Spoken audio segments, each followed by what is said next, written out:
m'a dit Ludoc, est-ce que tu veux faire un clip pour Snoop Dogg? Je fais bah ouais. Et c'est un feat avec Jean Rock. Je fais waouh, improbable. Je me retrouvais à rentrer au VIP room en claquettes, short, etc. Les gens se disaient lui, il doit être milliardaire parce qu'il n'y a pas d'autre explication.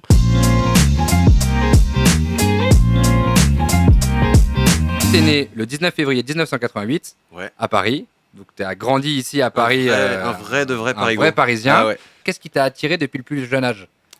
Alors j'étais pas direct attiré par l'image.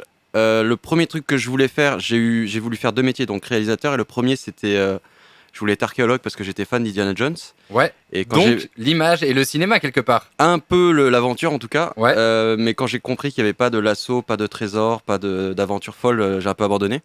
Parce que je m'étais abonné à un magazine qui s'appelait Archéo Junior, et en fait tu recevais un petit râteau et du sable, et tu comprenais que c'était pas vraiment ça Indiana Jones. Donc j'ai vite fait abandonner. Et puis après c'était la période où je lisais énormément, et c'était la période où il y avait c'est là où je parle comme un vieux, les premiers Harry Potter qui sortaient en livre, Le Seigneur des Anneaux, etc. Donc j'étais à fond dans les Heroic Fantasy, dans tous ces trucs fantastiques, etc. Et du coup je commençais à écrire aussi moi de mon côté en fait. Je me suis mis à écrire des trucs, j'avais écrit alors je vais dire un roman, j'avais écrit une trilogie, mais en fait c'était des livres de 3 pages chacun peut-être. Et c'était sur l'Atlantide, enfin j'étais fan de ça. Donc mon premier truc c'était d'abord écrire des histoires. Ça c'est quoi, t'avais 10-12 ans? J'avais, je pense, 10-12 ans, ouais, entre 8 et 12 ans. J'écrivais comme ça sur l'ordinateur de mon père des histoires un peu improbables. Et après, en effet, j'ai commencé à piquer la caméra, une caméra H8, donc une caméra analogique à l'époque, qu'on pouvait pas encore brancher sur les ordinateurs, et je filmais mes Playmobil. J'ai commencé comme ça. D'abord écrire des petites histoires, ensuite filmer mes Playmobil, ensuite filmer mes potes, etc., etc., le mettre sur internet. Mais au début c'était d'abord filmer mes Playmobil, faire du stop motion, ce qu'on appelle, donc c'était des trucs un peu moches. Comme le clip d'Orelsan. Exactement, sauf que lui il a très bien fait. Alors que moi parce que moi c'était du montage au magnétoscope, parce que c'était pas encore possible de faire du montage sur ordinateur. Donc quand tu appuies sur Rec sur le magnétoscope, ça met 2 secondes à se lancer. Quand tu appuies sur Stop, ça met 2 secondes à s'arrêter. Donc c'était vraiment des très très longs en fait. Donc c'était le clip d'Orelsan, mais version 5-6 heures quoi. Et ouais, c'était les débuts. Après je m'amusais, je faisais du montage sur magnétoscope. La suite elle s'est construite assez naturellement. Je sais que c'est au lycée où tu as rencontré une bande de potes avec qui vous aviez des centres d'intérêt communs autour justement de la réalisation, de l'image, de faire du sketch. Et vous avez été quasiment les premiers youtubeurs de l'époque, puisqu'il reste des vestiges de sketch d'il y a plus de 15 ans qui sont encore sur Dailymotion. Ouais, alors c'était fin du lycée. Alors au début la caméra que j'utilisais c'était celle de mon père, c'était la caméra qu'il utilisait pour ses souvenirs, et puis après en effet fin du lycée j'en ai acheté une. C'était une caméra mini DV à l'époque, donc même pas HD, un peu dégueulasse, etc. Et en effet fin du lycée t'as rencontré Ludovic. J'ai recroisé Ludovic, parce que donc Ludovic avec un K, qui est comédien, réalisateur aussi, et youtubeur, qui aujourd'hui fait plein de choses. Vous connaissiez de la primaire, je crois. En fait, on se connaissait de la primaire. On a fait la même maternelle, même primaire, même collège. Au lycée, on n'a pas fait le même lycée, mais on était dans le même quartier. Et on se connaissait, on a 1 an de différence, mais quand il y a 2 Ludovic, parce que mon vrai prénom évidemment est Ludovic, mais quand il y a 2 Ludovic dans la même école, tu te repères, a priori. Et en fait, c'était fin de 3e pour moi, début de seconde, que j'ai vu qu'il faisait des vidéos. Et je lui dis, ah, c'est trop cool, tu tournes des trucs, moi je réalise, etc. Et c'est là qu'on a commencé à faire des trucs ensemble. Et c'est avec lui qu'on a commencé à faire nos premières vidéos, nos premières conneries, etc. Et il reste pas mal de vestiges sur Dailymotion. Il y a des petites vidéos promotionnelles en fait d'un site que vous aviez construit à l'époque qui s'appelait Indabuzz. YouTube et Dailymotion n'existaient pas, donc à l'époque quand on diffusait des vidéos, il fallait, en gros pour regarder une vidéo, il fallait la télécharger. À l'époque je me demande même si à l'époque de Camini, Marly Gaumont, etc. Je crois que moi je l'avais reçu par mail, c'était un truc qu'on s'envoyait, qu'il fallait télécharger pour le voir, etc. Mais il n'y avait pas encore le streaming comme c'est le cas aujourd'hui. Mais c'est génial. Donc c'était un peu technique, donc c'était encore plus difficile que les gens regardent tes vidéos, parce qu'il fallait qu'ils les téléchargent, qu'ils attendent que ça soit téléchargé pour la regarder, pour l'envoyer à ses copains, etc. C'est incroyable. Nous à l'époque, quand on faisait, alors après je vais un peu vite, mais en effet quand on a commencé à faire des vidéos sur notamment Dailymotion, parce qu'on a commencé d'abord sur Dailymotion avant d'aller sur YouTube. Sur Dailymotion, quand on était vidéo star, c'était le terme, quand on était vidéo star, c'était qu'on était sur la page d'accueil de Dailymotion, parce qu'à une époque, Dailymotion sélectionnait certaines vidéos et les mettait en avant. Quand on faisait une fois, on avait fait 60 000 vues en une journée, je me souviens, et c'était incroyable à l'époque. C'était l'équivalent de 6 millions aujourd'hui, quoi. Sans doute, ouais. Donc c'était un vrai buzz, 60 000 en une journée, c'était un buzz en fait. C'est incroyable de se dire que quand tu as commencé, il n'y avait même pas ces plateformes, il fallait créer ça. En fait, je me souviens de ça, je me souviens qu'à cette époque-là, il fallait être un peu geek puisqu'il fallait savoir coder pour avoir une page sur laquelle on pouvait uploader. Aujourd'hui, c'est beaucoup plus facile puisqu'il suffit de le monter et les plateformes ont déjà mis en place un back-office sur lequel on met en ligne des vidéos. Mais à l'époque, il fallait faire tout ça, toutes ces structures informatiques, il fallait la faire soi-même en fait. Moi, j'ai appris toute la partie réalisation vidéo, à faire du montage, à faire des effets spéciaux, etc. Mais j'ai appris aussi à coder un site, j'avais codé un chat, un forum, etc. pour pouvoir diffuser mes vidéos. Donc, j'avais appris à développer un site. Et puis, il y a eu le premier buzz en 2007 avec un clip de Coxy. Le truc, c'est... je crois que Ludo, alors je me souviens plus de la timeline exacte, mais je crois que Ludo avait fait un peu avant, il avait participé à un concours de Michael Youn, où il fallait refaire un clip autour de Mauvaise foi nocturne, c'était à l'époque de Fatal Bazooka. Donc ça avait plutôt bien marché, et à ce moment-là, on cherchait un nouveau clip. On s'était dit, putain, on s'est bien marré. Enfin, c'était Ludo qui l'avait réalisé, mais on cherchait un truc à faire ensemble. Et on cherchait un son qui n'avait pas encore été clippé, et qui nous parlait un peu. Et en effet, il y avait Garocon, qui à l'époque était sur l'instru de Dr. Dre, qui passait, qui tournait beaucoup sur MySpace et compagnie. Et on s'est dit, putain, il n'y a pas de clip, le son, il est quand même cool, faisons un truc. Et donc c'est là qu'on a tourné, c'était en mai 2007, je crois. Avril 2007, le clip est sorti en mai 2007. On le sort, et Coxy, donc qui le chante, a signé entre-temps chez Universal, et sort la musique à la radio, etc. Elle change juste l'instru, parce qu'elle n'a pas les droits dessus, ils refont l'instru. Et du coup, ce qui est fou, c'est que pendant une certaine période, le titre en radio, c'est un carton, sauf que le clip officiel n'existe pas, et donc tous les gens qui entendent la musique en radio veulent voir le clip, tapent le clip sur YouTube Dailymotion, tombent sur le nôtre en pensant que c'est le vrai. Et du coup, ça fait un buzz de fou parce que... Et tout le monde pense que votre clip, en fait, c'est le clip officiel du morceau. Parce que pendant 2-3 mois, le clip officiel n'existait pas. Alors, quand on parle de buzz, à l'époque, c'était encore peut-être des 60 000 vues la journée, mais à l'époque, c'était énorme. Et du coup, c'est le premier buzz qu'on a fait. Indabuzz est devenu IDZ, donc une vraie société pour le coup, pour se professionnaliser. En fait, donc Indabuzz, c'était des vidéos plutôt parodiques, des petits sketchs, des faux reportages, etc. On s'est fait repérer par notamment Universal. Et on a commencé à travailler parce qu'on s'est associé avec deux personnes qui sont Julien et Mathieu Allard. Et on s'est associé pour monter une vraie boîte, un truc un peu sérieux pour gagner des sous à un moment donné, parce qu'à l'époque, sur YouTube et Dailymotion, on ne pouvait pas gagner sa vie. Et voilà. Et on a commencé à travailler. Le premier job de IDZ, qui est donc en fait Indabuzz, c'était pour travailler pour Interville. On avait fait les magnétos des différentes équipes sur Interville. C'était complètement improbable, mais c'était notre première expérience en télé, notre premier salaire, etc. Et en fait, on avait décidé de passer à IDZ parce que, pour être crédible auprès des clients, parce que quand tu vas voir un client, une Universal, une maison de disques ou je sais pas quoi, une chaîne de télé, et que tu dis Indabuzz, qui tape Indabuzz sur Google et qui voit tes vidéos en webcam à faire le con, c'est pas très sérieux.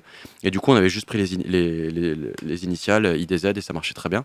Donc voilà, on gardait Indabuzz pour le côté vidéo, parodique, on s'amuse, fun, on teste des trucs, et le côté IDZ pour faire des trucs un peu plus sérieux. Et c'est là, en effet, on a fait des magnétos pour Interville, des bandes annonces pour The Voice. Et des clips en veux-tu en voilà, parce que là, il y a eu tous les artistes d'Universal qui sont passés en clip chez Indabuzz. En fait, on est arrivé à une période, en fait, il y a un enchaînement de... Alors, il y a évidemment pas que de la chance, il y a aussi beaucoup de travail, un peu de talent, tout ça, mais c'est vrai qu'il y a eu un truc où on est arrivé au moment où Dailymotion et YouTube commençaient à exploser, où les caméras, le matos de montage était de moins en moins cher.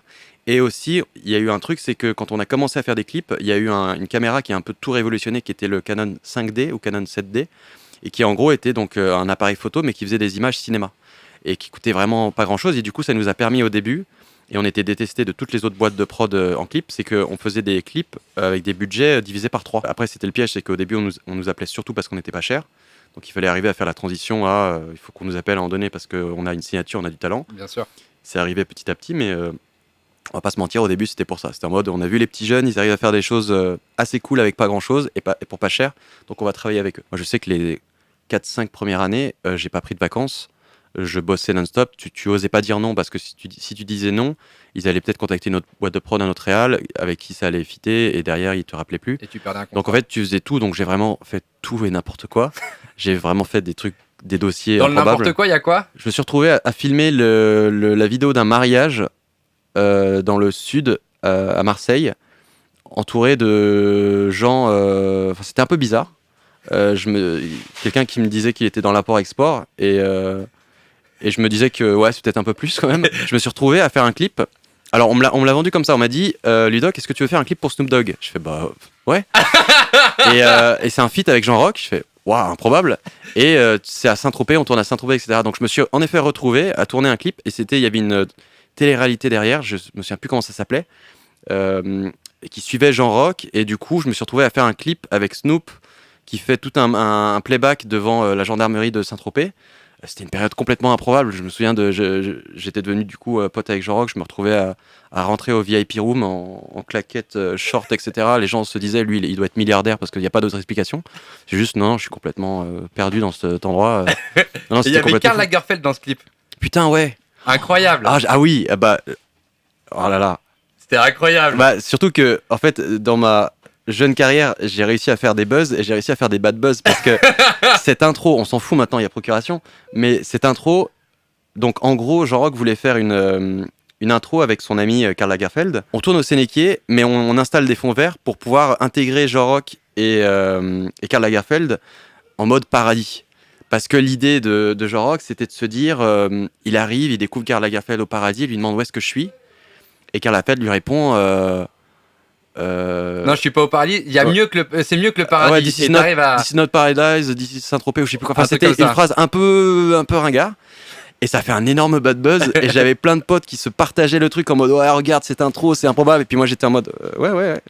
Au début, j'avoue, je disais pas que c'était moi qui l'avais réalisé parce que c'est quand même improbable de se retrouver là. Surtout que franchement, c'est un dossier qui cumule. Parce qu'il y a une histoire de matos là-dessus aussi. Bien joué. Je l'ai fait très rapide, mais en gros, on doit partir donc à Saint-Tropez. Je suis avec Mathieu Allard qui était donc mon associé qui venait m'aider là-dessus. Le producteur.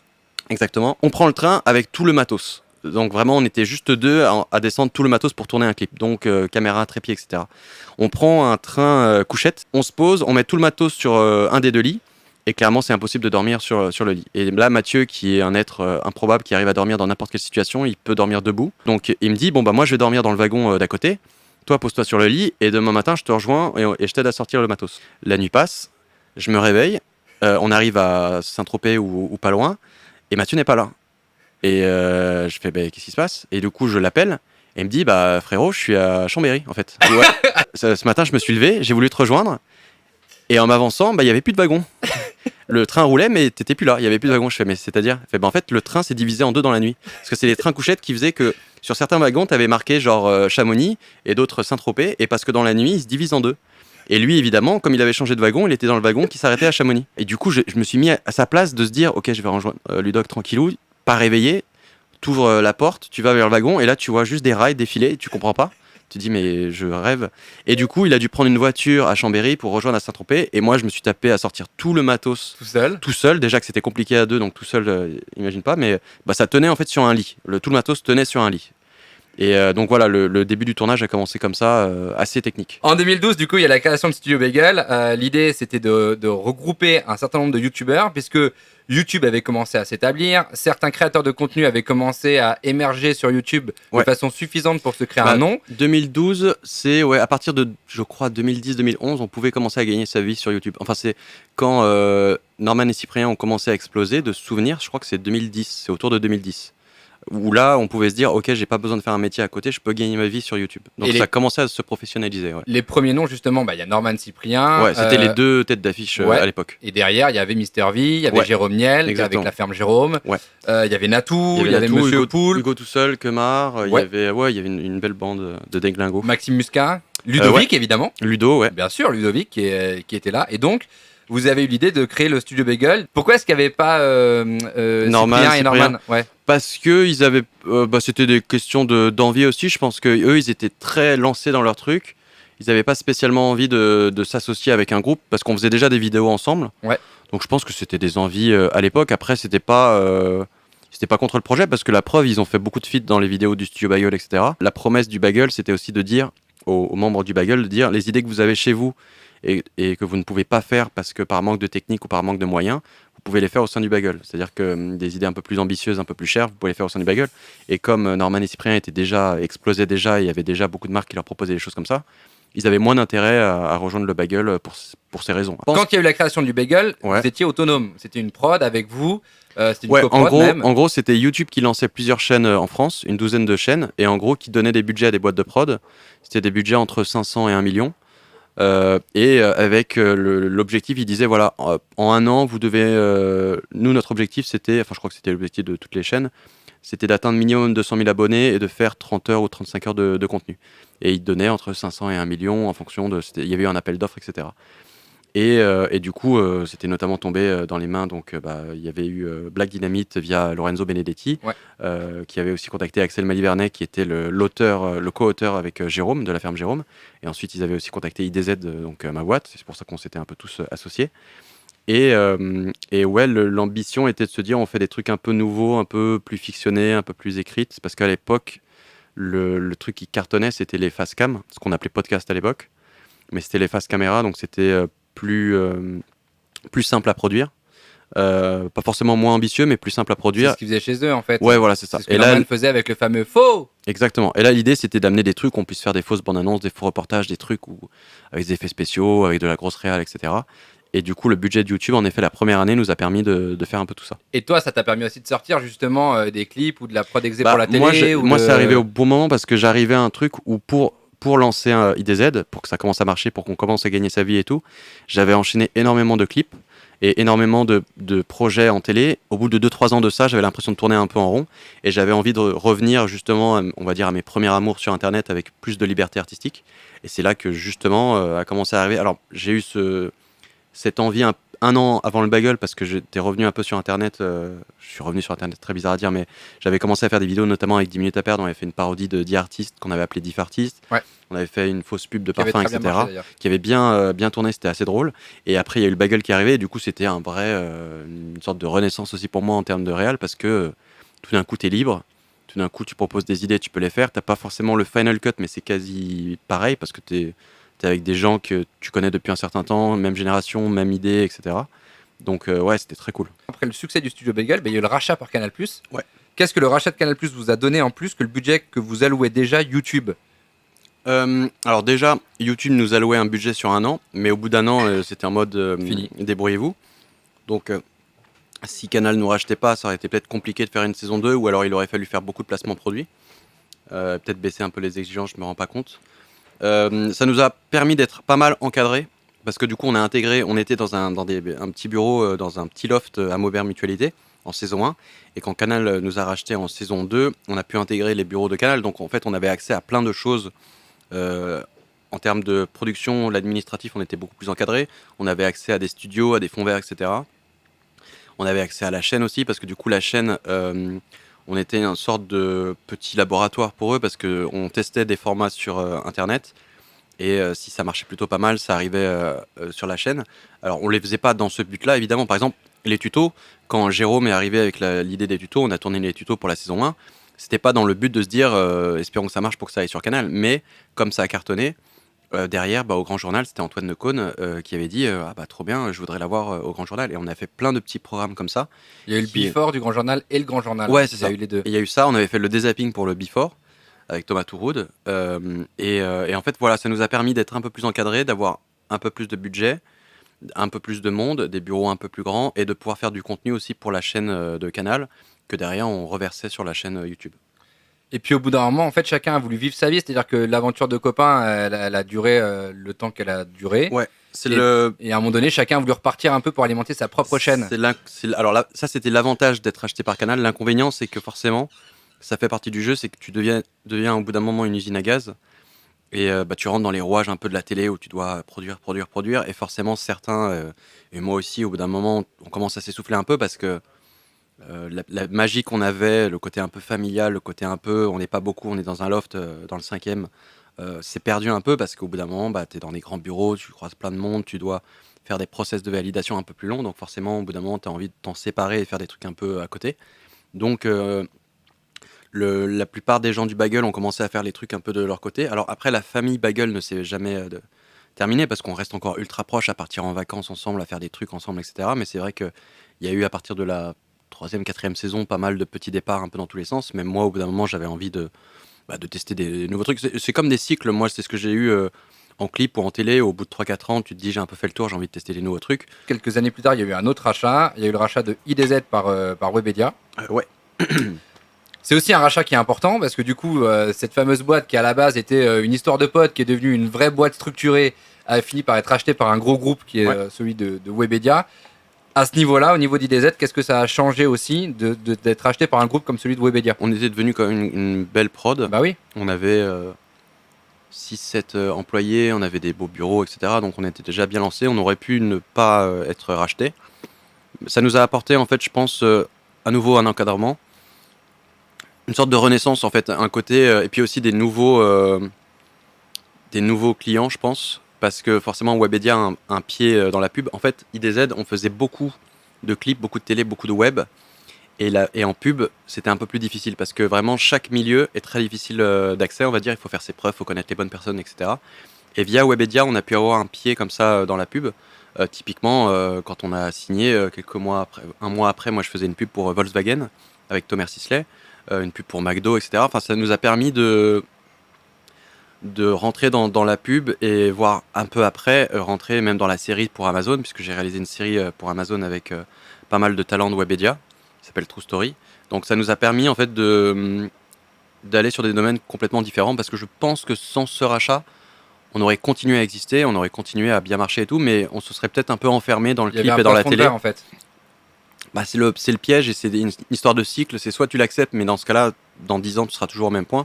Soit tu essaies de te remettre un peu en danger, de tester des trucs différents, de rencontrer des gens différents. C'est ce qu'on a fait. Donc c'était un danger plutôt cool, parce qu'en étant racheté par Webedia, forcément, tu as un peu plus de moyens, etc. Mais ça nous a amené un second souffle, je pense. Et t'es parti faire une aventure où, pour le coup, t'as mélangé tes deux passions, et la réalisation et le voyage. C'est que t'as rencontré un garçon qui s'appelle Alban Pellegrin, qui est l'ancien candidat de Koh-Lanta. Le projet initial vient d'Alban Pellegrin, donc ancien candidat à Koh-Lanta, et Sarah Gélin, qui est son amie et qui est productrice. Sarah, qui est productrice notamment chez Zazie Film. Et du coup, donc, c'est les deux qui réfléchissent au projet, qui m'en parlent parce qu'ils savaient, enfin déjà parce que j'étais proche de Sarah, via le Bagel, puisque Sarah était aussi chargée de prod à une époque du studio Bagel. Et Sarah savait que j'aimais bien partir à l'étranger et filmer. J'étais parti au Népal, j'étais parti au Bangladesh, j'étais revenu avec des images, etc. Donc le concept, c'était découvrir une culture à travers son sport emblématique, découvrir un pays à travers son sport emblématique. La première saison en 2019, c'était en Thaïlande avec la boxe thaï. Exactement. Donc l'idée, c'est on arrive, et pendant 7 jours, Alban va rencontrer toutes les traditions, toute la culture thaïlandaise à travers son sport. Et histoire que ce soit un peu fun, on a un enjeu. Au bout de 7 jours d'apprentissage de la boxe thaï, il doit affronter un boxeur pro dans un stadium. On a fait ça en Thaïlande, on a fait ça récemment, alors ça a plutôt bien marché. Et on a fait ça, on est retourné, alors on devait repartir, donc ça a été 2019. Ouais. On devait repartir un an après. Mais il y a eu le Covid. Il y a eu un petit virus de Chine qui est arrivé, qui a compliqué notre départ. Bien sûr. On a dû attendre un peu, et on a pu repartir fin 2021. Au Sénégal, avec le même concept. On découvre le pays à travers son sport emblématique, et le sport emblématique au Sénégal, c'est la lutte sénégalaise. Donc pareil, pendant 7 jours, il a appris la lutte, et au bout de 7 jours, il s'est retrouvé dans une arène à devoir affronter non pas un, mais plusieurs, parce que là, cette fois-ci, c'était un tournoi, plusieurs lutteurs. Et la saison est en ligne, elle est sortie le 1er juin dernier. Il y a déjà les 3 premiers épisodes qui sont sortis, et tu as fait une nuit blanche parce que tu es en train de monter le 4e épisode qui sort la semaine prochaine. C'est ça. Je fais un saut sur le chat de Twitch. Est-ce que tu aimerais réaliser des formats pas plus à t'abonner. Genre des films ou des séries? Mais grave, abonne-toi de ouf. Évidemment oui, c'est en cours, dans le sens où ça fait quelques années que j'en ai envie, et là ça fait surtout cette année, c'est devenu un réel objectif, en mode là je développe et écris un projet de long, mais ça met beaucoup de temps en fait déjà à rentrer dans la tête, à trouver l'idée, à se dire qu'on en est capable. Moi pendant un certain temps je me disais, mais j'ai fait que des vidéos de 2-3 minutes sur YouTube, est-ce que je suis vraiment capable de tenir 1h30? Mon expérience sur la série Amazon True Story m'a prouvé à moi-même que je pouvais le faire, parce que c'est des formats c'est des 20-25 minutes, c'était 1 mois et demi de tournage, etc. Donc c'était les conditions d'un long métrage. Ça prouve aussi à des diffuseurs comme Netflix, comme Amazon ou comme le cinéma, que je peux tenir des... Parce qu'en fait c'est ça la complication, c'est qu'il y a l'envie d'en faire, mais la possibilité d'en faire, parce que quand tu sors de YouTube, c'est compliqué. Et c'est normal, c'est pas un reproche, c'est normal de ne pas forcément être pris au sérieux ou de pas être crédible face à quand tu vas aller voir des UGC, Gaumont ou Amazon ou autres, et de dire coucou les frérots, moi j'ai fait des vidéos sur YouTube, alors ouais, elles ont fait des millions de vues, Je pense que j'ai à mon actif des centaines de millions de vues, peut-être même milliards de vues sur YouTube. Mais en vrai, ils s'en foutent complètement. Ils ont plutôt raison. Eux, ce qui les intéresse, c'est est-ce que tu racontes, est-ce que tu sais raconter des choses et est-ce que tu sais tenir un budget, parce que c'est pas du tout les mêmes budgets entre YouTube et au cinéma. Ils veulent pouvoir se dire que s'ils te donnent, je sais pas, 3, 4, 5, 10 millions, que tu puisses en faire quelque chose qui marche. Et ça, il faut les rassurer là-dessus. Et c'est pas en sortant de YouTube avec des formats court-métrage que tu peux être crédible. Et du coup, moi, l'entre-deux, ça a été en effet cette série sur Amazon qui m'a permis, moi, de me rassurer sur ma capacité à tenir des formats un peu plus longs. Et je pense à gagner une crédibilité parce que c'est une série sur Amazon, donc là, il y a du budget. Et c'est une petite ligne sur le CV qui est pas mal pour derrière essayer de proposer des projets un peu plus longs. Donc, depuis que j'ai fait ça, en fait, l'envie de faire un long ou une série, ça fait depuis très longtemps, depuis toujours. Depuis les Playmobil. Depuis les Playmobil. Maintenant, la possibilité d'en faire, je dirais que ça fait depuis 1 an, 2 ans. Parce que je pense que j'ai l'expérience, je pense que j'ai la crédibilité et je commence à avoir les idées. Donc voilà, c'est en cours. C'est intéressant ce que tu racontes parce qu'on peut avoir cette question du syndrome de l'imposteur. On peut se dire. Quand tu viens d'Internet, tu l'as. Enfin, moi, je l'ai toujours encore aujourd'hui. Donc, Tu continues à te dire je mérite pas d'être là ou je mérite pas d'avoir ce projet-là ou je mérite pas d'être à la tête de alors, ce projet-là. Je sais pas si c'est. Alors, sur le mérite, ouais, parce que je pense que je mérite. Mais pour avoir bossé non-stop, pour ne pas avoir eu de vie sociale pendant un bon bout de temps, pour avoir des cernes qui sont visibles de l'au-delà. Après, c'est plus un truc de se dire quelquefois, il y a eu un peu de chance, on est tombé au bon moment. Pour moi, le syndrome de l'imposteur, à mon niveau, c'est ça. C'est pas de dire je ne mérite pas, c'est plus de me dire j'ai eu de la chance. Parce que je suis tombé au bon moment, j'ai fait le clip d'une musique au bon moment qui a fait un petit buzz, j'ai rencontré les bonnes personnes, j'étais au début de Dailymotion et YouTube. Si aujourd'hui je devais me lancer, je galérerais. C'est plus ce genre de truc parce que moi j'ai croisé des gens pendant ma mini carrière qui avaient aussi beaucoup de talent et qui n'ont pas, peut-être plus que moi, qui n'ont pas réussi entre temps. C'est aussi de la chance de me dire je suis né à Paris, donc j'ai pu vivre chez ma mère pendant assez longtemps et de ne pas avoir un loyer à payer en fin de mois pendant jusqu'à mes 21-22. Et du coup de pouvoir me concentrer sur des projets perso et de ne pas avoir l'épée de Damoclès à la fin du mois qui me dit il faut payer un loyer et de devoir accepter n'importe quel projet qui va me prendre du temps et qui ne va pas me permettre de faire des trucs perso.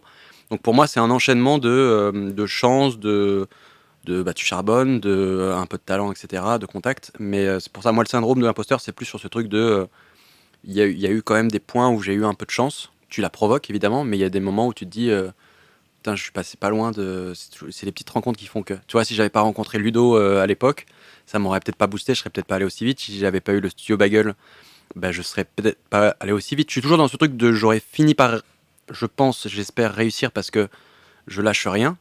Mais je pense que j'aurais perdu quelques années si j'avais pas eu des petits coups de boost ou des petites rencontres chanceuses par moment. Ludoc, si tu te croisais enfant, qu'est-ce que tu te dirais? En vrai, je change rien. Enfin, je change rien. Moi, je suis très content de là où j'en suis aujourd'hui, donc je change rien.